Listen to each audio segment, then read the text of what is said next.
Throughout history, empires have used fear as a tool of control, shaping the destinies of entire civilizations through intimidation and violence. From the earliest days of organized warfare, rulers understood that terror could be as effective as the sword in keeping their subjects in line, but none wielded it quite like the Assyrians, whose reputation for cruelty echoed across the ancient world and left a mark that endures to this day. For nearly 3 centuries, they ruled the Near East with unmatched brutality, forging an empire that stretched from the Mediterranean to the mountains of Iran. Their cities like Nineveh and Ashur became symbols of both power and dread. Their military was legendary, feared for its discipline and innovation, but their true weapon was psychological terror, a force that reached far beyond the battlefield.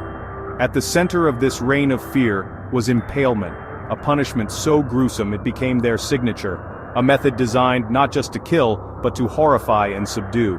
Impalement wasn't just execution, it was a public warning, a spectacle staged before crowds to send a chilling message: defy Assyria, and this is your fate. The suffering was drawn out, the agony visible to all. The Assyrians documented their cruelty with pride, carving scenes of impalement onto palace walls as both record and threat. These images were not hidden. They were meant to be seen by all who entered the king's domain. These images, rows of victims on stakes, were propaganda, meant to intimidate both subjects and enemies. The message was unmistakable. Mercy was not the Assyrian way. The empire was a patchwork of conquered peoples, always on the brink of rebellion. Fear was the glue that held this vast and diverse realm together, as loyalty was often forced rather than freely given. To keep order, the Assyrians chose terror over mercy, believing that only the harshest punishments could prevent uprisings and maintain their dominance. Impalement was reserved for those who challenged the king or the god Ashur, a fate worse than death in battle. It was a punishment for rebels, traitors, and anyone who dared to question Assyrian authority. Their kings boasted of these acts, making sure everyone knew the cost of defiance. Royal inscriptions and monuments celebrated these brutal victories, turning terror into a tool of statecraft. The message was clear: resistance would be met with unimaginable suffering. The stories of Assyrian punishment spread far and wide, discouraging revolt before it could even begin. This policy of fear was no accident. It was the backbone of Assyrian rule, carefully crafted and ruthlessly enforced by generations of kings who saw terror as the surest path to stability. The legacy of impalement still haunts the memory of ancient empires, a chilling reminder of how power, when wielded without mercy, can leave scars that last for millennia. The Assyrian method of impalement was designed for maximum suffering and spectacle. It was not just a punishment, but a calculated display of power and cruelty, intended to instill terror in the hearts of enemies and subjects alike. The process was as much psychological warfare as it was physical torment. Executioners used sharpened wooden stakes, prepared with grim precision. Each stake was carefully crafted, sometimes even oiled to reduce friction, making the ordeal last longer. The tools and methods were chosen to maximize pain and prolong the victim's suffering.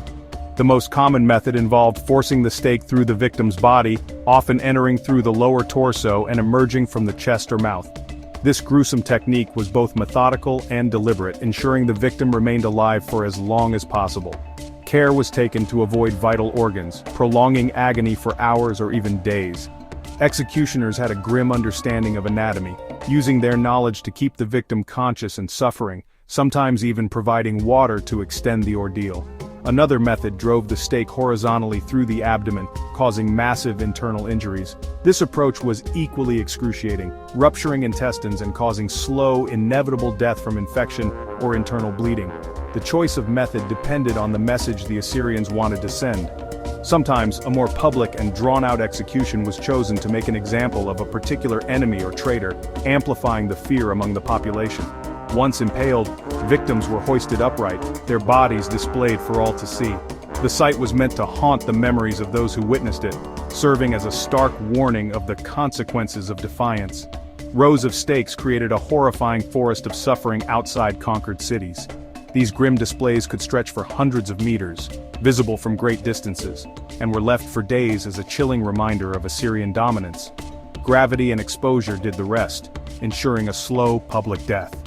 Victims endured the elements, scorching sun, biting wind, and the gaze of onlookers, while their agony became a spectacle for all. The spectacle was engineered to terrify onlookers and deter future rebellion.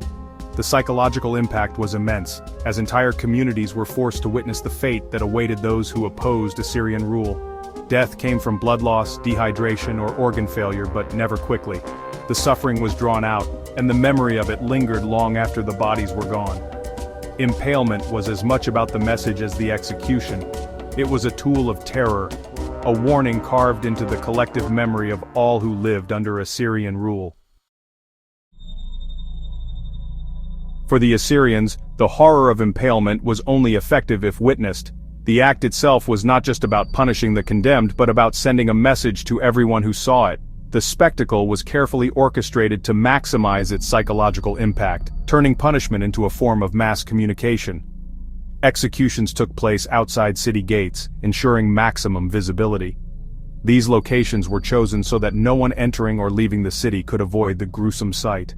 The city gates became a stage, and the entire population, as well as visitors, became the audience. Survivors, travelers, and neighboring cities all saw the consequences of resistance. Word of these punishments spread far beyond the city walls, carried by merchants, messengers, and refugees. The Assyrians understood that fear could travel faster than any army. The sight of leaders and soldiers dying on stakes was a lesson in obedience. It was a warning that no one, not even the powerful, was safe from the king's wrath. The message was clear: defiance would be met with public humiliation and excruciating death. This public spectacle shattered morale and made rebellion seem hopeless. The psychological toll was immense as people internalized the terror and passed it on to their children. The fear became part of daily life, woven into the very fabric of society. The king's authority was reinforced. He was not just a ruler but the earthly agent of the god Ashur. His presence at executions turned them into sacred rituals, blurring the line between justice and divine will. Impalement became a ritual of restoring order, punishing both political and spiritual defiance. The act was meant to cleanse the community of rebellion and reaffirm the cosmic order, with the king at its center. The display was collective punishment, traumatizing entire communities. Families, friends, and even bystanders were forced to witness the suffering, ensuring that the lesson was learned by all. The memory of these events lingered for generations, binding subjects in fear. Stories of the punishments became legends, retold to warn future generations of the cost of defiance. The Assyrian Empire thrived on this shared trauma, making future uprisings less likely. The psychological scars left by these displays became a tool of governance, as effective as any army or fortress. The message was unmistakable: challenge Assyria, and your suffering will be legendary. The warnings were carved in stone and flesh, impossible to ignore or forget. The psychological impact was far greater than any written law. Fear became the law, and the memory of pain was the enforcer. The empire's power was built on the scars left by these public horrors. The ruins and remnants of execution sites served as constant reminders of the consequences of disobedience.